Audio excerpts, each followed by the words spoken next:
my channel. Today I'm going to be doing a Q&A and answering all of your questions that you've submitted to me. I'm so excited and I can't wait to start. Okay, the first question is from Grimmy Mueller from Beautifully Jagged Dolls. And the first question was, what's one thing you would change about the hobby? The one thing I feel personally that I would change from the hobby, I feel like I would change, what I would love to change is the drama that comes with like dolls, because like the whole debate between recast and legit, I just wish that people wouldn't be so obsessed with that and constantly like have arguments and fights over that, because I feel like in the end of the day, we're just all people collecting dolls. You know what I mean? Like people will be like, what do you have recast? Oh, cool. I have legit. Awesome. We're still friends. Yeah. I wish that just because a person owns legit or recast, like, you don't have to hate each other. Yeah. I think it's like really crazy and pretty silly and childish that sometimes people act that way. I mean, I don't care what my friends own. I mean, it's none of my business what they spend their money on. They can have a blow-up doll for all you care. Yeah, I mean, that's none of my business. Okay. Their second question is, what's your favorite doll you have owned? My favorite doll, my most favoriteest doll is my Fairyland Karsh doll. She's literally my favorite. She has a super beautiful face up and she's literally so gorgeous. Also, sorry, oh, there's little flowing hairs everywhere. I made this wig, but I didn't make it too well. That was one of the first wigs, right? Yeah, it was one of my first ones. Hopefully in the future I can reattempt to make wigs. I'm not that good at it, but she's literally my favorite. She is beautiful. And I just named her after her company name, the Karsh. So her name is just Karsh. But she's literally my favorite. That's also my hair.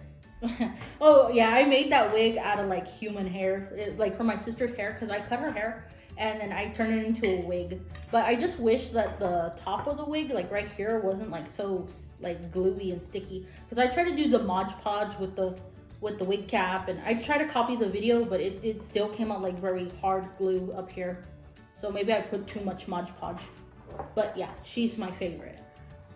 Okay, their third question is, who's your dream doll? Okay, so my dream doll would probably be a Hatsune Miku from Volks.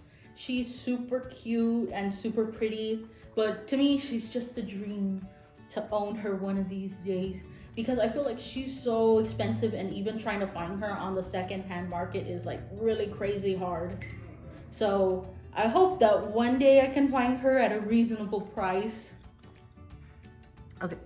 And then the next person is Alexia C. Schmeck? I'm not too sure. I probably butchered her name. But her question is, how did you discover your love for ball jointed dolls? I discovered my love of ball jointed dolls actually at a very young age. It was from my aunt. She had a very large collection of ball jointed dolls, and she would let me into her room. And I remember seeing so many beautiful dolls. Like, she had so many beautiful ones. My favorite one that she had, I don't know the sculpt, and I can't even really remember too much how he looked. Maybe y'all know it. Maybe you might know him, but his company default outfit was like a toga, and he was like a short little young lad. Maybe yeah. Maybe MSD or no, I don't think he was USD. I'm pretty sure he was MSD. But he was so cute and he had the most cutest, sweetest little face. Like, I loved him so much.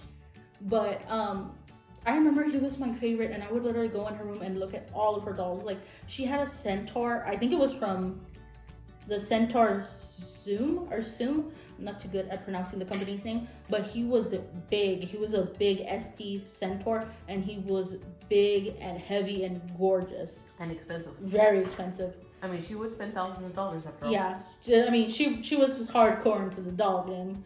And I told her that I loved her dolls and I thought they were gorgeous. And she even told me if I ever wanted to go like in routes that there was like recast, there's legit. If you want to go in legit, I mean, there's cheaper companies you can go to. So she showed me a legit company where I could get like reasonable price dolls. And the first ever company I saw was... Resin Soul? Resin Soul, yeah. Sorry, I had to clear my throat. It was Resin Soul, and the doll I fell in love with on there was the Resin Soul Eye because she was so gorgeous, and I loved her company stock photo, and I would literally dream about having her. She was so gorgeous, and I loved the leather carrying bag she came in.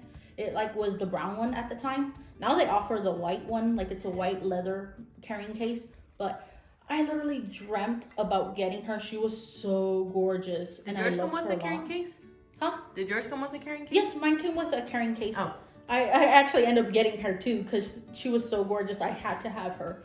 But she came in a white, like leathery carrying case, which is good if you want to take your dolls out to places and stuff like that. I feel like white stains easy though. Yeah, it does stain easily. But yeah, so that's literally how I found out about ball jointed dolls. And that's what like started my love for them. Okay. And then Kimmy Stewart asks, what's your favorite doll in your collection? Okay, Kimmy, so this is my favorite doll right here, Karsh. She's literally gorgeous. She is so cute and adorable. I love her. She's also the oldest one. Yeah, she's my oldest doll that I have. Not in age, but... Yeah. But, she's so gorgeous. She's literally my favorite. She's a Karsh head on a fairyland body, and she's just super cute and beautiful. She's just so adorable, and I love her. She is really, really cute. Also, I hope that you were able to get a good look at her. Let me see. So, I'll show you guys her little face. But she's so pretty, and I love her face up. I like how she looks so whimsical, like a little fairy thing. Yeah, I even picked her face up. The artist who did it is very talented. Okay. And then Mimi asks, how many dolls do you have in your collection? I think roughly around maybe 50 or maybe a little bit more. I'm not sure. Give or take. And I for sure have like 3 floating heads that I gotta get bodies for. I don't like getting floating heads, but then I get them and I say I'm gonna get them a body, but then I take forever getting them a body. It's a whole thing. It's a process. Yeah. Okay, and then Samari Winchester Morales, I'm sorry if I said your name totally wrong, asked what doll started it all? Like what doll did you see that I guess wanted to get you into the hobby? Okay, so the first doll for me that started my dream of ever collecting ball jointed dolls, of course, was the Resin Soul Eye. I saw her and I fell in love with her. I thought that she was super gorgeous. And I mean, at the time, I was like a young kid, so I thought, oh, I'll probably never be able to get her because she's expensive. She wasn't super expensive. I mean, she was like 200 or something. But when you're a kid, you know, you think that price point is kind of expensive. So I thought, oh, she's too expensive. I won't be able to get her. And then years later on, thank you, I was actually able to get her, which I was really excited about. So yeah, that's literally the doll that started it all for me. And I mean, I was obsessed with her. I literally saved tons of pictures of her. I would Google search pictures of her, and I would literally save them all on my big clunky desktop, and I'd like just drool over her pictures. Okay, so that's all the people from Beautifully Jagged, and then the next group is the BJD Safe Haven, and the first person is Indy Walter. Hi, Indy. And she asks, what's your favorite face-up style? Okay, so my favorite face-up styles are, I guess, gothic style because they're so pretty. I think they're pretty elegant, honestly. Yeah, they're really elegant. I love gothic style. I love those dolls that have those really like masculine style face-ups where they look like they're angry and they're gonna punch you in the face. Yeah, like those really angry bad boys. I hate my life. Yep. Like they're like Batman, dark and brooding. Okay, and then she asked, do you have a grail you want to acquire one day? My grail would be Hatsune Miku because I literally have loved her for years. And I guess also another grail I would like to get would maybe be a Smart Doll Mirai. But I don't know because, again, it's also kind of in a higher price range. So I'm not sure. But those two, I feel like, are my grail dolls that I would love to own. That's why it's called a, what do you call it, a grail? Yeah. Like say you become a billionaire, multi-billionaire. Do I become a multi-billionaire? A billion bear? Build-A-Bear. Yeah, Build-A-Bear. I'm buying every doll. No doll will be safe. Okay, and then she asked, what kind of dolls does the hobby need more of? I feel like the doll hobby needs more plus size dolls. I feel like if you're looking for a chubby doll, it is so hard. Like, where's the chubbies? Because literally, I feel like some people say, oh, this doll's chubby, but it's not chubby. It's just thick. There's like a difference between chubby and like thick, and they're just she's slim thick. Yeah, and I feel like there's not really any plus size dolls, and I mean, I don't know. I feel like there should be more diversity too in companies, like colors or something. Yeah, colors, like different skin tones. I feel like they should offer more diversity, like different skin colors, different sizes, you know what I mean, like stuff like that. I feel like they should be more including on those things, because and to actually look like it, like make it look like they're like Afro Latino or something. Yeah, like I think also sometimes I think it's a little unfair too, if you want to like get a resin color, like you gotta pay extra, and sometimes it's like more expensive. And I mean, of course, I know it's hard to get those resins, those colors, but I just wish that sometimes the prices for the resin, like in different skin colors, could be more affordable. Or if they had just made the dolls already in that color, and then like the darker skin colors, I feel like that would be better. Okay, and then our next questionnaire is from Suzanne Meffert, and then she asked, how did you get in the hobby? How did I get into the hobby? Well, I got into the hobby because of my aunt. She showed me all of her dolls. She told me how she loved taking photography pictures of her dolls, and that it was really fun, that she had made lots of friends. And I had always wanted to collect ball jointed dolls. I mean, when I was a kid, I had always been obsessed with regular Playline dolls. I was obsessed with Monster High. I literally had all the Monster High dolls, and I'd be like, I need one. They would come out. So I was already an addict of dolls. But yeah. And then she asks, how long have you been in the hobby? I've been in the hobby already for 2 years, which is kind of sad because I don't even remember company names and sculpt names, but I'm getting there. Well, it's only 2 years. And then she asked how many dolls you have, which is roughly 50. Yeah, roughly 50. And then she asked, what do you find the most difficult or annoying to adapt to your doll? I'm assuming she means like when you maybe bring it home, like maybe if it's pre-owned. I'm not too sure. Well, if it's a pre-owned doll, sometimes I feel like I gotta dress them up so I can make them feel like they're more my doll, but also embrace a little bit of the character that they used to be, you know? And sometimes if it's like that, then it takes a while for me to warm up to the dolls, but then I eventually do. But if you're talking about like putting on wise, like sometimes like adapting like different body parts to the dolls, I find the most struggling part would be like the hands and the feet and restringing. I mean, anything with doll disassembly is hard. I don't even know how to do that stuff. I'm barely learning. And then she asks, what do you like the most to do with your dolls? What I like to do most with my dolls is doll photography. I like doing doll photography because I feel like it gives me a good time to go outside, spend time with my dolls, take really lovely photos. I get to dress them up and have fun. And also sometimes when I'm just bored in my room, I'll just redress my dolls. So that's normally what I like to do with my dolls. Okay, and then she asked, do you have storage tips for dolls, doll clothes, and wigs, etc.? With my wigs, I'm not gonna lie, they're a little bit all over the place. So I kind of just keep them in like this one big Ziploc baggie where I have all the wigs, which I probably isn't a good idea because they might get matted. But that's literally how I store them. With my doll clothes, like my dollar small clothes, like Barbie clothes, MSD size clothes, and those smaller clothes, I keep them in a bag. Like, it's not a bag, it's like a large carrying case for my resin soles, and I fold up all the clothes and I keep them in there.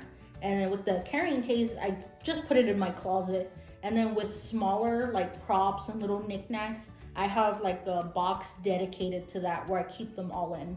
So that's what I do for doll storage. Okay, and then Shakaria Serenity asks, what would you like to see in the hobby that there's not enough of? What I like to see that there's not enough of. Plus size dolls. I'm sorry. I just really don't see plus size dolls. Like, I feel like I would like plus size dolls. And also maybe more fantasy style dolls, like different creatures. Like I don't know. Like, I just feel like there should be more cooler fantasy style dolls. I haven't seen a lot, but I've seen like centaurs. I've seen spiders, but I'd like to see some more cute fantasy dolls. Personally, what I would like to see more of dolls is like people with like, or I guess beings with like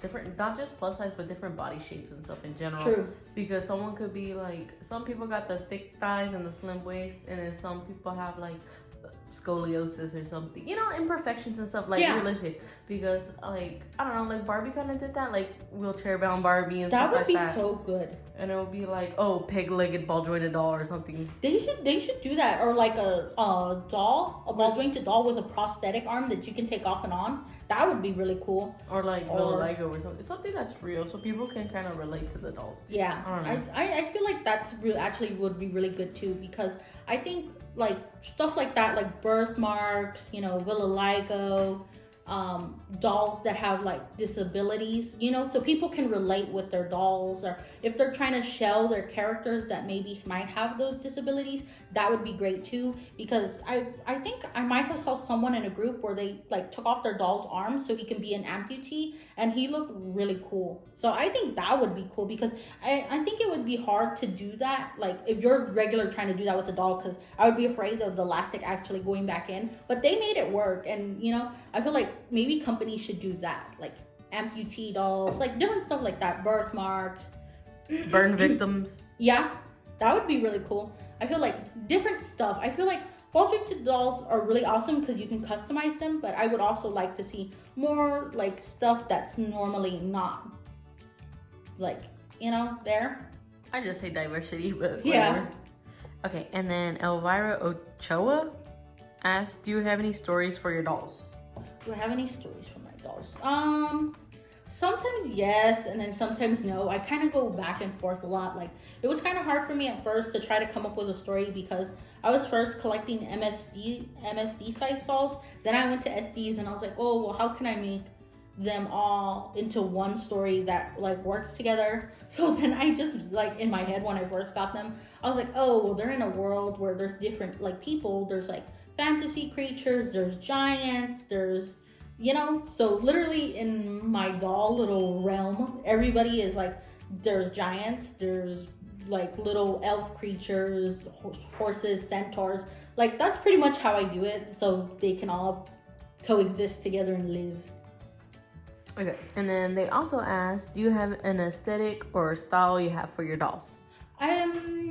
I feel like all my dolls, they have their own style and aesthetic to them. Like, some of them will be whimsical, some of them will be like kind of like grungy. Yeah, some of them will Lolita, be girly, like Crybaby. She's Lolita. Yeah, some of them will be Lolita, some of them will be goth. You know, they all have their different personalities and different styles to them. And then they also asked, what's the most awkward moment you've had surrounding your dolls? So I think the most awkwardest thing is literally when I first got my first ever male doll. I didn't expect him to have a twang, and my mom literally saw it. She was like, oh my god, and I was so embarrassed. I was like, he runs to the room. So that was the most embarrassing thing. I was surprised they had anatomy and everything too. Yeah, because I didn't know a lot about ball jointed dolls, so I was shocked. And when our aunt showed us, they were usually dressed. Yeah, her dolls were dressed, so I didn't see what was under the clothes. Yeah, she didn't lift up the pants and say, hey, look at the dingleberries. So I was so shocked. realistic. I even hear there's ones that go up and down, but whatever. Oh my gosh, no. And then, okay. So, Aria Peterson asks, any current dolly plans, whether it be planning crafts, what scopes you get next, or character stuff? Like, what do you plan to do? I'm planning to actually, I have this girl right here. I had recently got her. I'm planning to send her out to get a face up. She's a super cute resin soul girl. I forgot her scope name. You know me, scatterbrains. I always forget the scope names. But I had recently got her, and I gotta send her to go get a face up. But I wanted to get her like maybe some really cute maroon lips, and like just really pretty eyeshadow, and maybe even a little septum ring. And I want to get her like maybe like on her shoulder right here, like a tattoo of a sunflower, because I feel like she's like a really cute girl who loves the beach and is just super cute and awesome. But also with little fangs because she's a vampire who loves going to the beach. I need to get her a face up, and I am planning on, I'll put it back down here on the side on the little chair I have here. I'm planning on maybe making some more wigs and trying to dabble back into that because I haven't made a wig in a good while, and I don't want to get rusty. And maybe practice on some face ups, and I have to do some body blushing for my Resin Soul eye doll that I showed y'all earlier. I have to do some blushing on her, and yeah, so that's like my doll plans there. So okay, and then they also asked, what's your most expensive and least expensive doll? okay, so my least expensive doll would be this little scorpion girl. I got her like a couple Christmases ago, and she was literally just $50. I got her off of, oh sorry, she has a little wig hair on her. I got her like off of eBay, and she was only $50, and I thought she was super cute and adorable. She doesn't have any paint yet because I kind of have like project dolls that I need to get started on and do stuff and send them out to get face ups, but I still haven't done that yet. She would look real cute purple though. She would look really cute purple. And she's a really cute little scorpion, and she even has like a little stinger and everything. Which is also my zodiac sign. Yeah, that's literally my sister's zodiac sign. She's like a Scorpio. 3 of your sisters. Well, yeah, I literally have 3 of my sisters are Scorpios. So imagine that. But I think she's really cute. I want to get her like a face up and body blushing and stuff like that. But then sometimes I get like distracted. I'll say, oh, I should do this and that. But then I'll buy another doll, or I'll send another doll to get a face up instead. And I'll be like, darn, I got to stick to what I have to do and finish it. So yeah. So she's my cheapest doll. Scorpio my gang. little scorpion girl. And my most expensive doll would have to be my Dolphy. She's tall, so I might have to bend her down on her little knees. I can see her fine. Oh, okay. Well, it would be my Dolphy, which I spent $300 on. I know there's dolls that cost more, but so far that's the most I've spent on a doll is $300. And I got her for my birthday this year or last year's birthday, I think. One of these birthdays, I can't remember. Time flies. Yeah, but I got her for my birthday, and she's really cute. And I don't think it had to be last year, just when your birthday hasn't even passed yet. Last year, right? Yeah, because your birthday hasn't even passed. Hey, I'm a time traveler. Don't blow my cover. Either a year or 2 ago. Yes. Anyway, so she has cute little demon horns right here. I don't know if y'all can see that, but I'll move her here again so y'all can see. It's like cute little demon horns. She has them on both sides. But this is my most tongue tied. This is my most expensive doll. For the moment. At the moment, right now. But there has been some higher priced dolls that I've been having my eye on. And I love that you can literally work out layways, so it's a good thing too. So yeah. Okay. Sorry. Then they asked. Then they asked. What's people's reaction when they find out you collect dolls? Well, here's the thing, my peeps. I live in McNowhere. I live in a really small town, so I don't have friends here where I live. So yes, I don't have friends here. But we only moved here not too long ago. Anyway. Yeah, but also it's because I'm kind of socially awkward. I don't really like hanging out with people. It's just my thing. But that's how everybody is here, like in our family. Yeah. But I feel like how people react to when they see my dolls. My mom, she loves my dolls. My sister, she puts up with my dolls. Wait, which sister? I don't want to give out names. But are you talking about me is what I'm talking about. Well, sometimes you say, oh, these dolls are too much. Well, yeah, you got we shared a room. Yeah, because we used to share a room, and then my dolls would be everywhere, and she'd be like, your dolls are everywhere. And I'd be like, and she'd be like, they're taking over all the space. And we had a small room before, but we had moved into a bigger house, so now it's cool. She's cool with my dolls now that they're not taking up every corner of the rooms. So she has her room, I have my room. She feeds my doll addiction sometimes, gets me my dollies for Christmas and holidays. So I feel like my family is really supportive of my dolls. They've never said anything negative of my dolls. I mean, that's all I ever asked for, like, birthday, a doll. They're like, what do you want for your birthday? A doll. What do you want for Christmas? A doll. What do you want as an Easter gift? Maybe a doll. Valentine's Day? Yeah, I was like, a doll. Anything that you give a gift for a person, you know my answer. I want a doll. So, they're very supportive. I mean, sometimes people in the town that I live in, I'll buy like doll clothes and little stuff like that. And they'll be like, yeah, like Barbie accessories. And they'll be like, oh, are you buying that like for your niece or something? For your kid. Or your kid. And I'll be like, no, I'm buying that for me.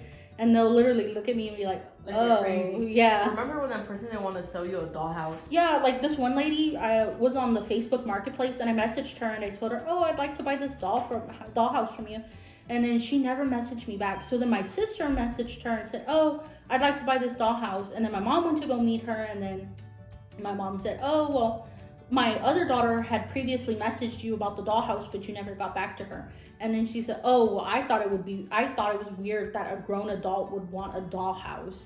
Like, she didn't even know what it was for. It could have been for your kid. Yeah, and she said, so that's why I didn't message her back, which I thought was really rude. Like, but we still got it anyways. I still bought it, though. And, I mean, the dollhouse wasn't a great buy. It eventually ended up collapsing anyways. But, I mean, I just think it's rude that people can act like that. I mean, what's so wrong with just being an adult collector? There's nothing wrong with that. I always think MYOB, mind your own business. Yeah, that's a good one. I know, I made it up. I think. Oh, I gave up her name. Don't look me up. Don't look her up. She's wanted in 10 countries. Don't look for her murder. Up. I meant Julio Esteban. Ricardo Rodriguez. The third. Oh, the third. I got that from Street Life and Zach and Cody or whatever. Yeah. Anyways, they also asked, do you have any regrets in the hobby or things you're grateful or for the first part is any regrets in the hobby? Things I regret would be impulse purchases. Sometimes I regret them, but then I end up not regretting them. So sometimes I do regret impulse purchases or making like sometimes I have had some bad transactions and they'll act shady, and then I would want the doll so bad that I'll still commit to the transaction even though I'm seeing already so many red flags.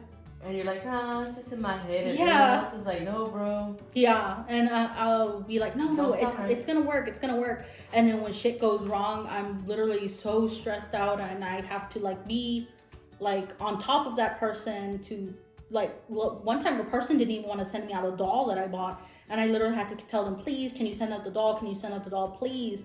And then eventually, when I had to tell them that I would open up a PayPal dispute against them, they finally sent me the doll. In terrible conditions. And very terrible conditions. The doll reeked of cigarettes. The doll was broken from the arm.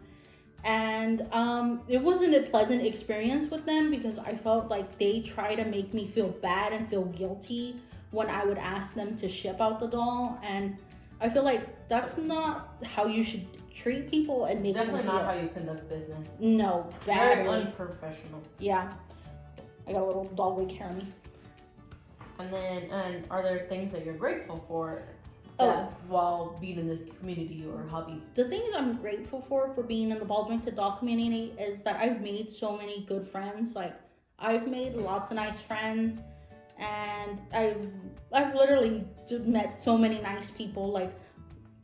Excuse me, I'm so sorry. I'll write oh, I'm feeling kind of sad today, and so many people, so many strangers, they'll tell me, oh, don't worry, you should be not I should be happy, sorry. Don't worry, everything's gonna be all right. We hope that you feel happy soon. They'll take time out of their day just to tell me so many happy things. Yeah, strangers, complete strangers. That is so awesome that literally they take time out of their day just to show people in their groups that they care about them. So I've loved that I've made so many awesome friendships. I think that's all the questions. Oh wow, that's literally all the questions. I am going to be doing maybe a couple more posts like this if you guys liked it. I'm so happy. These flew by so quick. I literally sliced through all these answers and questions. I feel a little sad now that there's no more. But it's okay. Maybe I'll add some more things that you guys can ask me for another future Q&A. If you're new to my channel, please consider subscribing and liking. Also, thank you all, everybody who are subscribed, and thank you all so much for the lovely comments. And I hope that you all enjoyed my video. Give it a big thumbs up, and bye-bye, everybody. Bye-bye.